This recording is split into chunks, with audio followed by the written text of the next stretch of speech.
तो हेलो साथियों, नमस्कार। स्वागत है आपका अपने चैनल सक्सेस जंक्शन एक कदम सफलता की ओर में। मेरा नाम है अतुल शुक्ला और हम लेकर के आ गए हैं आपके लिए बहुत ही महत्वपूर्ण सूचना है। इसे खुशखबरी कह सकते हैं। जैसा कि काफ़ी दिनों से सुनने में आ रहा था भाई कि यूपी पुलिस की कांस्टेबल की 60,000 वैकेंसी आने वाली हैं, तो ये बात बिल्कुल सत्य हुई है। यानी कि अखबारों में जितना भी जो भी निकाला जा रहा था वो बिल्कुल एक्यूरेट चल रहा है। यानी कि आपकी स्पोर्ट कोटा की वैकेंसी आई, ठीक है। उसके बाद में स्पोर्ट एसआई की वैकेंसी आई और उसके बाद में यूपी पुलिस कांस्टेबल की 60,000 वैकेंसी आ चुकी हैं। यानी कि इसके बाद में यूपी एसआई की भी वैकेंसी आने वाली है, ठीक है। तो सारी जानकारी हम आपको देने वाले हैं, कैसे कैसे आपका सिलेक्शन होगा, सिलेक्शन प्रोसेस क्या होगी, कितनी एज इसमें मांगी गई है, कितनी वैकेंसी, किस कैटेगरी की कितनी वैकेंसी निकली है, सारी जानकारी हम आपको देने वाले हैं। वीडियो को लाइक करके चैनल को सब्सक्राइब कर लीजिए, क्योंकि मध्य प्रदेश, उत्तर प्रदेश या फिर अन्य सभी भर्ती परीक्षाओं की जानकारी सबसे पहले आपको अपने चैनल सक्सेस जंक्शन पर ही देखने को मिलती है। और ये बिल्कुल ऑफिशियल अपडेट हम आपके सामने लेकर के आए हैं। जस्ट अभी आज देखिए 23 तारीख को यानी आज की ये बिल्कुल अपडेट है, ठीक है। जस्ट अभी अपडेट हुई है और तुरंत आपके लिए हम लेकर के आ गए हैं। तो चलिए पूरी जानकारी आपको दे देते हैं कि कैसा क्या यहाँ पर आपका सिलेक्शन प्रोसेस रहने वाला है। देखिए, तो पुलिस में आरक्षी नागरिक पुलिस के पदों पर सीधी भर्ती 2023। देखिए, उत्तर प्रदेश पुलिस में पुरुषों एवं महिलाओं के लिए आरक्षी नागरिक पुलिस के पदों पर पे बैंड 5200 से 20,200, ग्रेड पे 2000 से नए वेतनमान में वेतन मैट्रिक्स ये सब दिया हुआ है, 21,700 ये सब दिया हुआ है। अब सीधे अपन आते हैं कि कितनी कितनी पोस्ट किस किस कैटेगरी के लिए निकली हैं। संपूर्ण जानकारी आपको देने वाले हैं। बस आपको इतना करना है, वीडियो को लाइक करना है और शेयर कर देना है अपने सभी दोस्तों के पास में जिनको अभी तक पता नहीं है कि यूपी पुलिस में वैकेंसी आ चुकी है। देखिए, जनरल की बात अगर हम करते हैं अनारक्षित की, तो 24,102 पद जो है वो जनरल अनारक्षित के लिए आए हुए हैं। ईडब्ल्यूएस की बात करते हैं 10% आरक्षण सहित इनके पास में 6,024 पद आए हुए हैं। अन्य पिछड़ा वर्ग अगर ओबीसी की बात करते हैं तो ओबीसी के 16,264 पद आए हुए हैं। अनुसूचित जाति एससी की बात करते हैं तो 12,650 पद एससी के। अनुसूचित जनजाति एसटी की अगर हम बात करते हैं तो 1,204 पद आपके एसटी के आए हुए हैं। यानी कुल मिलाकर के 60,244 अब तक की सबसे बड़ी यूपी पुलिस कांस्टेबल की ये वैकेंसी आपके सामने आ गई है। बहुत बढ़िया चांस है। तैयारी भी हम आपकी करवाने वाले हैं, बिल्कुल निश्चिंत रहिए। सारी जानकारी भी हम आपको लगातार अपडेट करते रहेंगे। देखिए, अब कुछ महत्वपूर्ण यहाँ पर नियम देख लेते हैं। देखिए, आरक्षी नागरिक पुलिस के पद पर सीधी भर्ती हेतु पुलिस पुरुष एवं महिला अभ्यर्थी पात्र होंगे। परीक्षा के पूर्व किसी भी समय रिक्तियों की संख्या परिवर्तित की जा सकती है, यानी कि बढ़ भी सकती है और घट भी सकती है, लेकिन ज़्यादातर चांसेस रहते हैं बढ़ने के, कभी घटती नहीं है, ठीक है। और इस भर्ती प्रक्रिया को बिना कोई कारण बताए कभी भी निरस्त भी किया जा सकता है। ये भी पहले ही इन्होंने लिख करके दे दिया है। देखिए, यूपी में आपको पता है आपका लोकसभा चुनाव आने वाला है। पहले जब विधानसभा चुनाव था तब आपकी यूपी एसआई की लगभग 9,500 वैकेंसी आई थी, और अब ये आपका लोकसभा का चुनाव है तो ये तो पक्का था कि वैकेंसी आने वाली हैं और वैकेंसी आपकी आ गई है, ठीक है। कब से शुरू हो रहा है देख लीजिए। ऑनलाइन आवेदन या फिर शुल्क जमा प्रारंभ होने की तिथि की अगर हम बात करें तो 27/12/2023, यानी कि उन्होंने 2023 में ही आपके फॉर्म भरने स्टार्ट करवा दिए हैं, ठीक है। ऑनलाइन आवेदन जमा करने की अंतिम तिथि की अगर हम बात करते हैं तो 16/1/2024 आपकी लास्ट डेट रहेगी फॉर्म भरने की। शुल्क समायोजन एवं आवेदन में संशोधन करने की अंतिम तिथि की अगर हम बात करें तो 18/1/2024 से मात्र 2 दिन का समय आपको दिया है। आपको कोई करेक्शन करना है तो आप करेक्शन कर सकते हैं, ठीक है। चलिए, आवेदन शुल्क की अगर हम बात करते हैं तो देख लीजिए, इस भर्ती प्रक्रिया के लिए आवेदन शुल्क 400 रुपये मात्र निर्धारित किया गया है। 400 रुपये आपको देने होंगे अगर आप इस प्रक्रिया में आवेदन करना चाहते हैं, उत्तर प्रदेश पुलिस में कांस्टेबल बनना चाहते हैं, ठीक है। बाकी अर्हताएं यहाँ पर दी हुई हैं। राष्ट्रीयता भाई सबको पता है इंडियन होना चाहिए, ठीक है। और बाकी और भी चीज़ें यहाँ पर दी गई हैं, लेकिन अपने मतलब की जो जो चीज़ें हैं अपन उनको पढ़ते हुए आगे बढ़ेंगे, उनके बारे में जानकारी लेते हुए आगे बढ़ेंगे। शैक्षिक अर्हता की अगर हम बात करते हैं तो देखिए, भारत में विधि द्वारा स्थापित बोर्ड द्वारा 10वीं एवं 12वीं कक्षा उत्तीर्ण या सरकार द्वारा मान्यता प्राप्त उसके समकक्ष अर्हता होनी चाहिए। यानी कि आपने कहीं से भी 10th और 12th किया हो, भारत से किया हो। ऐसा ना हो भाई नेपाल में जाकर के 10th 12th कर आए हैं, ठीक है ना। भारत में अगर आपने 10th और 12th किया है तो आप बिल्कुल मतलब अर्हता रखते हैं यूपी पुलिस कांस्टेबल में फॉर्म भरने की, ठीक है। चलिए देखिए, बाकी यहाँ पर ये सब कुछ अन्य जानकारी भी आपको दी गई है।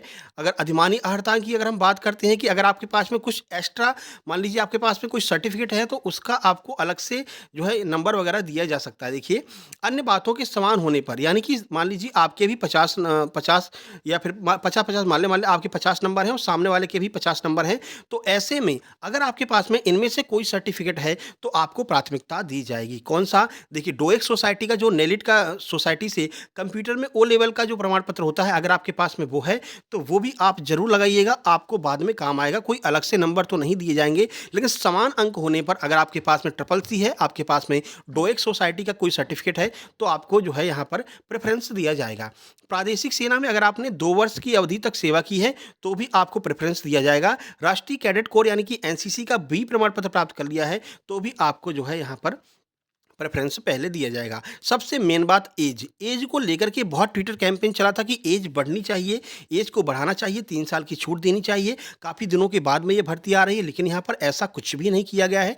देखिए, पुरुष अभ्यर्थी 1/7/2023 को, यानी कि 1/7/2023 को 18 वर्ष की आयु प्राप्त कर ली है, यानी कि मिनिमम आपकी ऐज 18 ईयर्स तो होनी ही चाहिए और 22 वर्ष से अधिक ना हो, यानी कि 18 से लेकर के 22 वर्ष तक के जितने भी युवा हैं, वो ही इस फॉर्म को भर सकते हैं, ठीक है? जन्म की बात करते हैं तो 2 जुलाई 2001 से पूर्व तथा 1 जुलाई 2005 के बाद का जन्म नहीं होना चाहिए, यानी कि आपकी जो जन्म की डेट है वो 2 जुलाई 2001 और 1 जुलाई 2005 के बीच की ही होनी चाहिए। इससे ऊपर-नीचे होती है तो आप एलिजिबल नहीं है फॉर्म भरने के लिए, ठीक है? चलिए आगे बढ़ लेते हैं। महिला अभ्यर्थियों के लिए अगर हम बात करते हैं तो देखिए, 1/7/2023 को 18 वर्ष की मिनिमम एज प्राप्त कर ली हो और 25 वर्ष से अधिक की आयु ना हो, यानी कि इनको 3 वर्ष की जो है एक्स्ट्रा छूट मिलती है महिलाओं को, यानी कि आपका जन्म जो भी महिलाएं हैं 2 जुलाई 1998 से पूर्व और 1 जुलाई 2005 के बाद का नहीं होना चाहिए, ठीक है? आगे बढ़ लेते हैं। चरित्र वगैरह सबको पता ही है, चरित्र वगैरह आपका अच्छा होना चाहिए।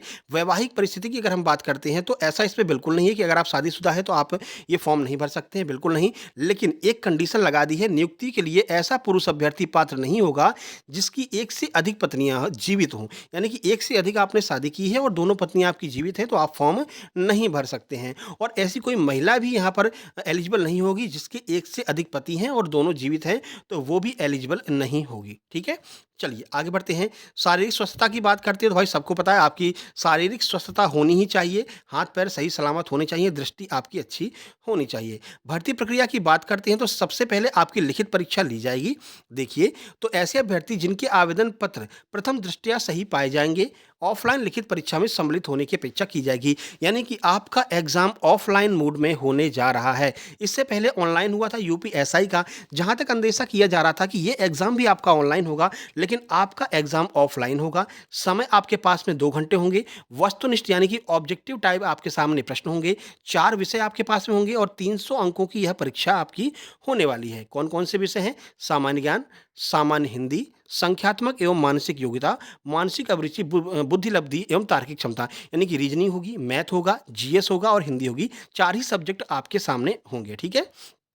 अभ्यर्थियों को लिखित परीक्षा में गलत उत्तर देने के लिए ऋणात्मक अंक प्रदान किए जाएंगे, यानी कि माइनस मार्किंग भी होने वाली है। बहुत बड़ा यहाँ पर जो है आपका निकल कर के आ रहा है कि माइनस मार्किंग भी आपकी होने वाली है, ठीक है? ऋणात्मक अंक प्रदान किए जाएंगे। इस लिखित परीक्षा में कुल 150 प्रश्न होंगे, जिनमें प्रत्येक सही उत्तर के लिए 2 अंक निर्धारित हैं, ठीक है? आरक्षी भर्ती की नियमावली के अनुसार उक्त परीक्षा में अभ्यर्थियों को प्रत्येक गलत उत्तर के लिए 0.5 ऋणात्मक अंक प्रदान किए जाएंगे, यानी कि 1/4 की माइनस मार्किंग है। इससे पहले माइनस मार्किंग नहीं हुआ करती थी, यूपीएसआई में भी माइनस मार्किंग नहीं थी, लेकिन इस बार माइनस मार्किंग भी रखी गई है। तो ये भी तय है, श्योर है कि यूपीएसआई में भी आपको माइनस मार्किंग देखने को मिलने वाली है, ठीक है? ओएमआर पर आधारित यह परीक्षा आपकी कराई जाएगी। चलिए, बाकी यहाँ पर और जानकारी अपने मतलब की जो होगी वो उस पर अपन फोकस करेंगे, ओएमआर पे होगी, आपको बता दिया, ठीक है? चलिए आगे बढ़ लेते हैं।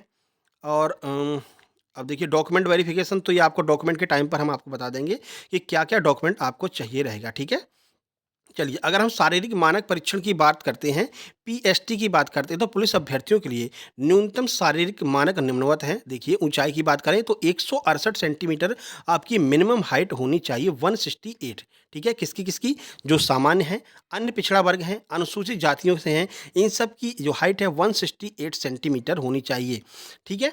चलिए, और अनुसूचित जनजाति यानी कि जो एसटी से हैं उनके लिए न्यूनतम ऊंचाई 160 सेंटीमीटर रखी गई है। सीना की बात करते हैं तो देखिए, सीने का माप 79 सेंटीमीटर बिना फुलाए होना चाहिए और फुलाने के बाद में कम से कम आपका 5 सेंटीमीटर फूलना चाहिए और 84 सेंटीमीटर आपका होना चाहिए। वहीं अनुसूचित जनजातियों के अभ्यर्थियों के लिए 77 सेंटीमीटर सीना जो है वो बिना फुलाए हुए और कम से कम 82 सेंटीमीटर जो है सीना आपका फूलने के बाद में होना चाहिए। ठीक है, चलिए आगे बढ़ते हैं। देखिए, न्यूनतम 5 सेंटीमीटर का सीने का फुलाव अनिवार्य है। अगर आप 5 सेंटीमीटर नहीं फुला पाते हैं तो आपको डिस्क्वालीफाई कर दिया जाएगा। वहीं अगर महिलाओं के लिए बात करते हैं तो महिलाओं की ऊंचाई 152 सेंटीमीटर होनी चाहिए। मिनिमम 152 सेंटीमीटर आपकी हाइट होनी चाहिए महिलाओं की। और अगर हम अनुसूचित जनजाति की महिलाओं की बात करते हैं तो 147 सेंटीमीटर आपकी हाइट मिनिमम होनी चाहिए। वजन जो है महिलाओं का 40 किलोग्राम होना चाहिए। पुरुषों के लिए वजन की कोई जो है वहाँ पर है नहीं। ठीक है, चलिए शारीरिक दक्षता परीक्षण की बात करते हैं यानी कि फिजिकल एफिशिएंसी टेस्ट पीईटी की अगर हम बात करें तो देखिए, अभिलेखों की समीक्षा शारीरिक मानक परीक्षण में सफल पाए जाने वाले अभ्यर्थियों से शारीरिक दक्षता परीक्षा में शामिल होने की अपेक्षा की जाएगी, जो कि पुरुष के लिए 4.8 किलोमीटर की दौड़ 25 मिनट में पूरी करनी होगी। ठीक है, और महिलाओं हेतु 2.4 किलोमीटर की दौड़ 14 मिनट में पूरी करनी होगी। ये वही फिजिकल स्टैंडर्ड पिछली बार की तरह ही रखा है, केवल परिवर्तन इतना किया है कि माइनस मार्किंग भी इस बार कर दी है, तो थोड़ा सोच समझ करके आपको क्वेश्चनों को करना होगा। ठीक है, बाकी चयन एवं अंतिम योग्यता सूची तो हम आपको एक सीधे बता दें, ज़्यादा आप चक्कर मत पड़िए। आपका पहले एग्जाम होगा, फिर फिजिकल होगा, फिर मेरिट बनेगी, डॉक्यूमेंट वेरिफिकेशन होगा और ज्वाइनिंग मिलेगी। बस यही पूरा प्रोसेस यहाँ पर चलने वाला है। ठीक है, चलिए बाकी आरक्षण आयु सीमा में छूट हमने सब आपको बता दिया है। और जो महत्वपूर्ण कुछ जानकारी देख लेते हैं भाई, डॉक्यूमेंट वगैरह। तो डॉक्यूमेंट आपको ध्यान रखना है भाई, अनुसूचित जाति के जो लोग हैं उन्हें 21% का आरक्षण मिल रहा है। ठीक है, 5 वर्ष की आयु में छूट मिल रही है। जाति प्रमाण पत्र का प्रारूप नंबर 1 आपके पास में होना चाहिए। ठीक है, एसटी वालों को 5 वर्ष की छूट, जाति प्रमाण पत्र का 1 होना चाहिए। ईडब्ल्यूएस की बात करते हैं तो एज में कोई छूट नहीं है। ईडब्ल्यूएस प्रमाण पत्र प्रारूप नंबर 4 आपके पास में होना चाहिए, जो प्रारूप इन्होंने अपने नोटिफिकेशन में ही दे करके रखा है। ठीक है, बाकी यहाँ पर इन्होंने बताया भाई 3 वर्ष की छूट हम भूतपूर्व सैनिकों को देने वाले हैं। ये सारा यहाँ पर दिया हुआ है, इसको आप आराम से डाउनलोड करके भी देख सकते हैं। इसका डाउनलोड करने के लिए हम नीचे इसको डिस्क्रिप्शन बॉक्स में ऐड कर देंगे। ठीक है, चलिए भूतपूर्व सैनिकों को क्या कैसे आरक्षण वगैरह दिया हुआ ये सब इन्होंने बता रखा है। अपने मतलब की जो भी सारी चीज़ें थी वो लगभग हमने आपको सब कुछ बता दिया है। बाकी फॉर्म भरना जैसे स्टार्ट हो जाएगा, कोई नई चीज़ कोई नई अपडेट आती है तो वो भी हम आपको तुरंत बता देंगे। ये इन्होंने सिलेबस भी दे रखा है और सिलेबस भी जो है, जैसा भी सिलेबस है वो इन्होंने अपने नोटिफिकेशन में ही दे रखा है और सिलेबस हम आपको अलग से अपडेट करके बता देंगे कि क्या क्या चीज़ें यहाँ पर आने वाली हैं। और आपकी हम फ्री में तैयारी भी करवाने वाले हैं, free of cost her subject की तैयारी करवाने वाले हैं। आपको पता है, ऑलरेडी बता चुका हूँ, यूपीएसआई मेरा क्वालिफाइड है। ठीक है, तो उस हिसाब से हम आपकी तैयारी करवाने वाले हैं, बिल्कुल निश्चिंत रहिए। चैनल को सब्सक्राइब कर लीजिए, अपने दोस्तों तक इस खबर को पहुंचा दीजिए कि भाई वैकेंसी आ चुकी है। जो लोग इंतजार कर रहे थे यूपी पुलिस की, 60,000 के समथिंग, 60,000 से ज़्यादा वैकेंसी आपकी आ चुकी है। ठीक है, मिलते हैं किसी नई अपडेट के साथ में। यूपीएसआई की जो भी भर्ती आएगी तुरंत हम आपको अपडेट करेंगे, इसलिए चैनल को सब्सक्राइब जरूर कर लेना। जल्द ही मिलते हैं नई अपडेट के साथ में, तब तक के लिए नमस्कार, धन्यवाद।